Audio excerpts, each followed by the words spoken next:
বটিয়াঘাটে ৮ দলীয় খালিদ স্মৃতি football tournament উদ্বোধন।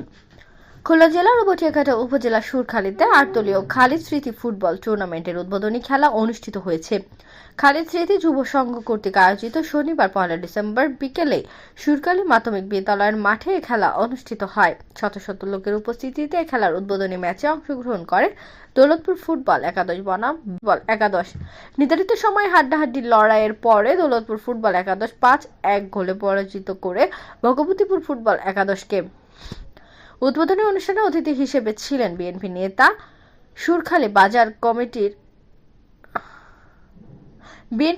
সাবেক চেয়ারম্যান কামরুল ইসলাম শিপার, সুরখালী বাজার কমিটির সাধারণ সম্পাদক বিএনপি নেতা মারুফ হোসেন জমাদার, ইউপি সদস্য আবুল কালাম হাওলাদার, বিএনপি নেতা মাহবুবুর রহমান, মিন্টু মালি, তৈয়বুর শেখ সহ স্থানীয় ফুটবল প্রেমী মানুষেরা।